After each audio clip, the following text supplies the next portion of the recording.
हम लोग देखेंगे संस्कृत का कुछ महत्वपूर्ण क्वेश्चन जो बिहार बोर्ड 2026 में आने वाला है। कुछ महत्वपूर्ण ऑब्जेक्टिव क्वेश्चन है, वस्तुनिष्ठ प्रश्न। सबसे पहला है कि मंगलम पाठ में किस उपनिषद से मंत्र संकलित है। संस्कृत का सबसे पहला ही चैप्टर है मंगलम। तो पूछ रहा है कि मंगलम पाठ में किस उपनिषद से मंत्र संकलित है, क्योंकि मंगलम पाठ में मंत्र है, जितने दोहे हैं, जितने मंत्र हैं, वो किस उपनिषद से लिया गया है। तो आपका ऑप्शन है ऐतरेय उपनिषद, तैत्तिरीय उपनिषद, केनोपनिषद और कठोपनिषद। तो इसमें सबसे जो आंसर होगा तैत्तिरीय उपनिषद, ये आपका होगा बी।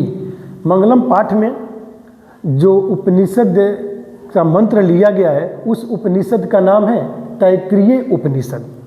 दूसरा क्वेश्चन है यथा नद्य स्यंदमाना, यह पद्यांश किस उपनिषद का है।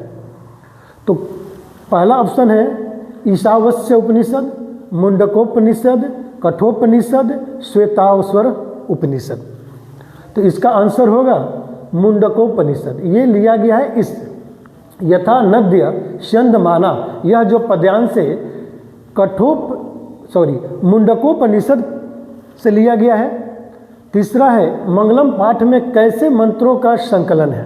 जो मंगलम पाठ है उसमें किस प्रकार के मंत्रों का संकलन किया गया है। गद्यात्मक यानी कि गद्य के रूप में है कि वर्णात्मक वर्णन किया गया है, रचनात्मक है या पद्यात्मक है।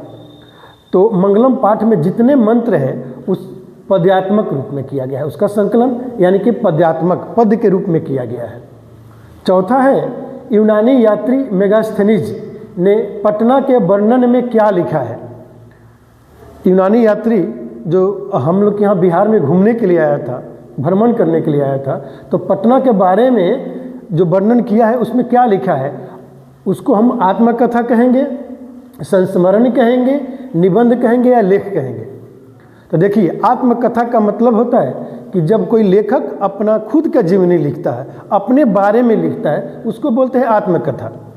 संस्मरण का मतलब होता है कि जब कोई लेखक अपने अनुभव को लिखता है, अपने भावनाओं को लिखता है, तो उसको बोलते हैं हम लोग संस्मरण। निबंध का मतलब होता है कि किसी एक विषय पर जब लिखा जाता है तो उसको बोलते हैं हम लोग निबंध। और लेख का मतलब होता है कि यात्रा वृत्तांत या किसी शहर के बारे में, किसी राज्य के बारे में या शासन के बारे में जब वर्णन किया जाता है उसको बोलते हैं हम लोग लेख लिखना। तो यूनानी यात्री मेगास्थनीज ने पटना के बारे में जो वर्णन किया है किस रूप में किया है, लेख के रूप में किया है। इसको बोलेंगे हम लोग लेख, इसको बोलेंगे पद्यात्मक है। ये मुंडकोपनिषद है और इसको तैत्तिरीय उपनिषद से लिया गया है। 5 नंबर क्वेश्चन है कि पटना में किसके समय में कौमुदी महोत्सव मनाया जाता था। जब पटना पाटलिपुत्र था उस समय पटना में एक महोत्सव होता था जिसका नाम था कौमुदी महोत्सव। तो किसके शासनकाल में मनाया जाता था। तो पहला ऑप्शन है मुगल काल, दूसरा है मौर्य काल, तीसरा है गुप्त काल और चौथा है आंग्ल काल। तो इसमें का कौन सा सही ऑप्शन होगा। तो इसमें का सबसे सही ऑप्शन है सी नंबर, गुप्त काल, यानी कि चंद्रगुप्त मौर्य द्वितीय विक्रमादित्य के शासनकाल में पटना में कौमुदी महोत्सव मनाया जाता था। छठा क्वेश्चन है कि गुरु गोविंद सिंह का जन्म कहाँ हुआ था। गुरु गोविंद सिंह का जन्म कहाँ हुआ था। पहला ऑप्शन है हरियाणा, अमृतसर, पटना और पंजाब। तो इसका सही ऑप्शन होगा सी, गुरु गोविंद सिंह का जन्म पटना में हुआ था। 7 नंबर क्वेश्चन है कि दामोदर गुप्त ने किस काव्य ग्रंथ की रचना की, जिसमें पहला ऑप्शन है मुद्रा राक्षस, दूसरा है मृच्छकटिक, तीसरा है कूटनीमद और चौथा है काव्य मीमांसा। क्यों हंस रहे हैं आप, ये राक्षस नाम सुन के क्यों हंस रहे हैं, क्या बात है बताइए, कोई दिक्कत है आपको।